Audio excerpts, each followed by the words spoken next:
So some JK fans sent this article because they thought it was as ridiculous as I did.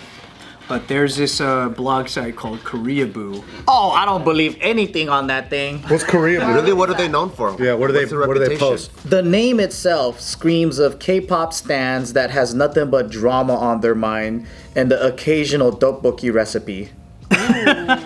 Tteokbokki. So they kind of like... Boo stands for, huh? They misanalyzed, I would say, a Kinjaz podcast where Jackson Wang was a guest. Kinjaz podcast hosted by Anthony Lee? Yeah, in which Anthony and Ben Chung were hosting. Ben Chung. Aren't you guys like besties and shit? With Jackson Wang's? Yeah, he's in the crew. Yeah. Kinjaz podcast is highly edgy though. They always like talk about controversial topics. Yeah, like how much they didn't believe that 9/11 happened. Okay. And then I think we're making more problems now. Oh, are we? Well, let's talk about the article then. So what happened is Jackson was having a conversation with Anthony and Ben about potential marriage with someone who didn't want kids or someone who did want kids. And they're all just talking about their different opinions. Just having like a relationship. Friends having a conversation. And I think what this site thought it was that this was journalists interviewing a celebrity. wow, they freaking upgraded you guys. Congrats. That's dope.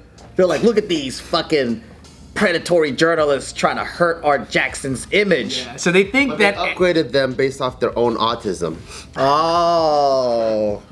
so they believe that like Anthony's trying to influence Jackson, that Jackson's pushing back, and they're reading into this almost like in an imaginative way, where they feel like there's some kind of a conflict or a discord happening.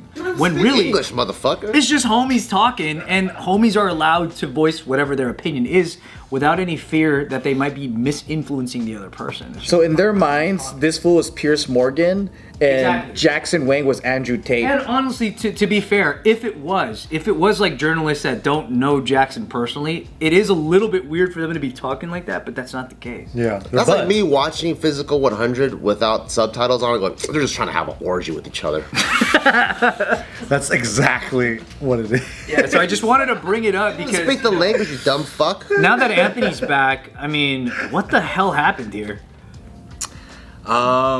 I mean, again, like Jackson's literally like brothers with us. Like he's a part of the Kinjaz crew. Like that's already, we preach, familial ties, like beyond just like regular friendship. I think that we're very close and connected. But don't brothers fight a lot too? Absolutely, and I think that's totally okay. And Disagree a lot too? bringing somebody onto a podcast is, and the way that we're trying to do it too is to have like open and honest conversations that maybe aren't like superficial, maybe aren't things that you might be comfortable having in other random podcasts or interviews and stuff like that. It's a lot more Makes it unique. Yeah. It's more intimate. It's supposed to be more real. We're drinking alcohol together and we're talking about things that we've even talked about off camera, and we're like, yo, let's Because you actually know each other. yeah. And I'll even say stuff like that. I was like, hey, like we were talking about this, like what's up with your love life? Why did you say that you had the toughest year of your life? Like what makes you feel lonely? You brought that up. Let's talk about it.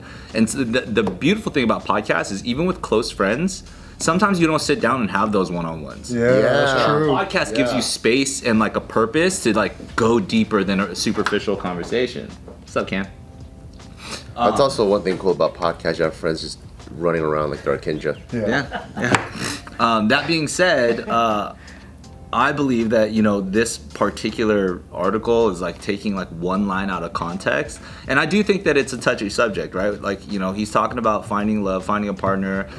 She's talking about wanting to have kids, but then like understanding and empathizing with women about how like childbirth is such a hard experience. So he's willing to like just be like it's up to her, and which is fucking gentlemanly and awesome. That's great. Yeah. You know what I mean? I said. I was like, maybe like find a wife that also wants kids, and I think that's the one quotation. How dare you? We got mad at you for saying that? Yeah. So That sounds pretty reasonable. The outrage. What was the outrage? Said, Show them the. Yeah, can you read it for me? said like pretty much find a like-minded individual, and then they took it as you're like trying to force your values on him. Yeah. Well, again, I don't want The to fuck? be overly like. Ryan's also seen the podcast and stuff like that, so it's easier to trust like a third party's like perspective because I want to be empathetic to like fans as well. You know what I mean? Mental diseases does this journalist have? I think You know what I think it is? I think it's a 19-year-old girl and she's like, she doesn't get it. You know, like she hasn't had these conversations yet. That's true. Because it is past a certain, like, at a certain age is when you start having these actual conversations It's of like. very simple where like Jackson's opinion about it is very lauded. It's like, that's great that you will be willing to let your potential, dream wife decide if she wants kids or not. That's a decision you guys And make that together. affects your decision. That's really cool. Yeah. Some people want to know now before they choose their partner if that's someone who wants, and that's potentially a thing that could break you up. If you went into the relationship and then all of a sudden you're like, oh wait, you don't want kids and I do, that's a problem. There's times where people, they both want kids, they get together, but one of them biologically can't, but because the other person still wants kids, they break up too. And it could be the guy doesn't want kids, it could be the girl doesn't, like it And happens. I explained some of that stuff later on in the podcast too, because we're still talking about it. And I'm like, I have very, very close friends that like, they got married and both of them understood that they wanted children, and then somebody somehow changed their mind later. And it's not about right or wrong. Like in one instance, like the girl, she just was like really wrapped up in her career and didn't want to like suddenly have a child, and that would like kind of like throw off her career and stuff. And it's like, that's not wrong, but because of like where they were in life, they got divorced for it. And it's like, if you have that conversation, at least try. You know what I mean? Before tying the knot, to like have that conversation, if that's something that's like a very like, you need this for your life, because you're going into a contract with somebody that's like, so I'm explaining these things because I've like seen it happen in my close circle of friends where like people have gone through their own heartbreak and tragedy because things like that happen. And I'm not saying it's anybody's fault, but that's why when this guy who doesn't have a partner yet is talking about saying he wants kids, but he's like, oh, but like I want to emphasize. I'm like, dude, that's amazing, but I'm like, maybe there's a woman out there who also wants kids at the very least. You know what I mean? That's like my stance on it. And that's great if your opinion's malleable. That's fucking convenient as hell. But the thing is, I think what these fans are doing is they're trying to exalt his opinion as like, that is the best possible opinion. And it is. But you don't have to make it look like his opinion is the demon. Like, it doesn't necessarily create something evil on that end. But I think they want to just protect the goodness of his opinion so badly that they want to like showcase that like, oh, even in the storm of Anthony's opinion, Jackson's opinion prevails. And it's like, got it. He's their hero. Yeah, but then So they're how was also, it done? What was their what was their counter, or like what was their? because they're making it sound like Anthony's saying that before you even engage in any rapport with a woman, you should make sure she's either fertile or wants to have kids. But You gotta check if she's but that's first. taking it to a whole nother level. Do you It's think not- so is How it, do you check her ovaries before you even start dating? the app? I don't know. so is this like an American site or is it I don't know. Koreaboo? It's probably a weeb site. I So just the picture reason- all blue-haired white girls that love K-pop that are writing on it. So the reason why I asked, that's funny. The reason why I ask is because maybe the way that they're seeing, men traditionally be, he kind of breaks out of that mold, right? Because traditionally, at least Mexican too, you want to have someone that you're gonna have kids with. Like it's just expected that you get married and you have kids traditionally. So maybe for them, they're like, whoa, he's an Asian Asian male outlier that's thinking, even considering the woman. Which and is then cool, here comes this machismo or this like guy that like is trying to like bring back Vietnam and maybe they see him as like, is that what it might be happening? They see him as like as a threat to a very valued opinion. Yeah. I think it's much more simpler than that. They're protecting their husband, Jackson Wang. Yeah. Female simps. That's all it is. Yeah. It's like, can you see this fucking dirty Vietnamese ass male chauvinist, evil face, Thinks he's so cute. thinking he can influence the thoughts of my powerful husband? My biggest gripe is that they're missing a really, really valuable point, which is that Jackson Wang is a celebrity that will be interviewed a million times by a million different people, but only in this particular podcast will you get people honestly talking to him like a real fucking person. See, I think that's the big thing. And they're getting an opinion out of him that he wouldn't even otherwise be able to speak on. So be thankful that he's here talking to Anthony, who's willing to fucking say the Ask real these questions. shit. Yeah. Yeah, but fans want to control you. They don't really care about you as a human. yeah. Most stans and fans that are crazy they want to mold this perfect Jackson in their image, and they want to preserve that. And if he acts any other way that breaks that mold, they'll hate him. Which is also hard for like a celebrity, because then it pressures them to always need to do the perfect thing. Yeah. You know what I mean? Yeah. Answer, yeah. Which is why, like, even as, because I totally understand even with what Gio said too. Like I get it. I'm not saying that by suggesting maybe find somebody like that wants kids too. Like everybody in the world needs to agree with one thing. It's more like my friend who's sitting across from me says he wants kids. It's like, oh, this is next part of the conversation. Here's a statement that like continues the conversation. Like, where does that go? Where does your belief go after that? That's like what a podcast does, right? You like break down different things, and I too can sit there and learn something new. You know what I mean? Even though, Well, you're being curious. exactly. You know, it's meant to be conversation. But just for context too, obviously like people were like messaging me saying that I was getting like fucking destroyed on Twitter, being called a misogynist, all these different things. Like a couple fans or former fans were talking about how they lost all fanship for me. People are commenting on our YouTube video and just saying all these fucked up things, you know. Wow. But it is what it is. But like, you know, I was talking with Jackson on the side, and he's like, yo, what the fuck? And he asked me, and he's such a fucking great guy. He's like, yo, what do you want to do about it?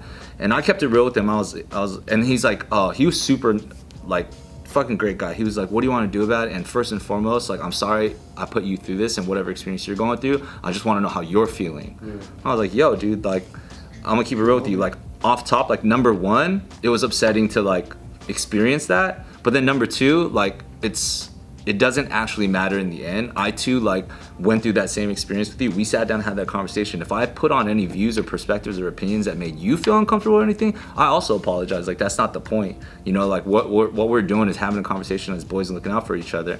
And he's like, what do you want to do about it? And I was like, look, I understand your position. You don't have to do anything. I'm not asking you to do anything. You shout me out maybe 2 or 3 times. Yeah. Give me some tickets to next tour. You could have wrote on Twitter like, "Shut up, you dumb bitches." Yeah. What? I would never put it. Why didn't you do that for me, Jackson? Actually, ironically, I was like, you know, maybe it's because I was subconsciously, like, even being a choreographer for him, like, my kind of base goal has always been to make him look good. Sure. I'm like, I still feel like we succeeded. You came on here, of course, and, like, my cost or whatever, it's like, you still look great. I'm not mad at, like, what the overall outcome is, but, like, as long as me and you are cool and we understand each other, it's like, I'm good with it, because it's gonna come. It's a podcast. Like, it's not meant for everybody to have hive mind and always agree. You can't agree with everybody on one. You know what I mean? But I know what we were talking about with each other. I know where the intention and the care comes from, and if we understand that, then it's like, you know, whatever comes will come. And for what it's worth, Anthony, I don't think you're a misogynist. He's a chauvinist, not a misogynist. Why'd you roll your eyes, dude? There's a difference. Oh no. I don't think you're either. Thank you. I think you're quite a gentleman. No. But then you rolled your eyes at me, so I'm second guessing it. I will say, you know, like, especially when you feel that, when you feel a judgment from like a bunch of people or people even like that once were your fans and stuff, it does kind of put you in a spot where you have to like second guess things. But, you know, even being like in the text thread and Ryan bringing it up and just being like, yo, this is bullshit, you know, it kind of like, at least like, as a friend, just makes you feel better as like a human. Yeah, because it's like the real people that know you know that it's bullshit. Because you do kind of start questioning. I'm like, oh, whoa, I'm like on social media and a bunch of different people are like calling me this or that. And you're like, oh shit, like at the end of the day, this has an effect on you. And then I can only imagine what somebody like Jackson, Oh yeah. you know what I mean, might also go through, because so many people influence your everyday being, and you have to like constantly be grounded enough in who you actually are to stand by your own values before you get swept by like what you think you need to do to appease and approve everybody, you know what I mean? Yep. So it does get crazy, but it was fortunate enough to have close friends to be like, no, like this is crazy, to make you stand by things that you at least believe about yourself. And I think that's really important, because that's the point of the podcast, to speak your truths even if it's not perfect. Yeah. That's what makes it a good thing. And that's why I feel like if you're a fan of Jackson, just be glad that he has an environment and a safe space where he can say what he thinks, and these guys aren't going to misconstrue it. And you can look at what he said and pick that as the thing you want to stand by. But again, he's not being influenced by Anthony in a negative way. Yeah, they're Anthony speaking doesn't to each other. influence anyone. No. He has no ability to do that. I did say immediately though, I was like, kind of low key, this is why Jackson can't come on JK News, because if he can't fucking survive Kinjaz podcast, the fans would be fucked if he came here. I would want to see those fuckhead fans come on our comments and dude, they'll get roasted. That's as a person who's been canceled 6 times or more. That's a special club. The wonderful thing about it is it exposes the stupid ones that weren't really your fans in the first place. They're like, I can't believe you. I'm leaving. I thought you were different. It's like, dude, that's why the fans we have now, it's the best fucking era ever. Because we weeded out all the stupidest people that were following us for the wrong reasons. Right, like everybody that left when we made fun of the Dalai Lama. Yep. People left after that? No, that's the joke. Basically, because we said we didn't like that the Dalai Lama told the kid to suck his tongue, but then all these, what is it called? What are they? Tibetans? Tibetans. All these Tibetans fucking flooded the inbox and be like, I'm so disappointed. But none of them have followed. None of them have any previous messages with the DMs. Yeah. They literally came in to act like they were fans to say they're leaving. Wow. They didn't lose anything. Yeah. They weren't even following our Instagram. It's like all these people that come in and talk shit during these times, like, I don't like JK anymore. It's like, well, you weren't even like really a follower in the first place. And we maintained that, like, dude, he's a global figure. He has to be held to global standards. Like, it doesn't matter if your culture says that that's cool. Yeah. Like, my culture thinks balut is cool. You don't gotta eat it. Yeah. You know? But anyway, with the Jackson thing, I think the fans, you guys should be thankful that that Jackson has friends that he's comfortable enough with, that you might get an exclusive opinion he won't share anywhere. And you guys should watch the Kinjaz podcast with Jackson Wang, because I didn't watch it, but I'm sure because I was on it personally, I know how it goes down. And it does get very intimate and real. It's not a stupid fucking news like episode where everything's like, so what's happening in your new album? Oh, I'm coming out with a great album. You know what I mean? Like, fuck that. And to keep it as simple as, if you love Jackson, Jackson loves fucking Anthony. So Jackson loves by proxy, this guy. love this guy. And Anthony loves his Wang.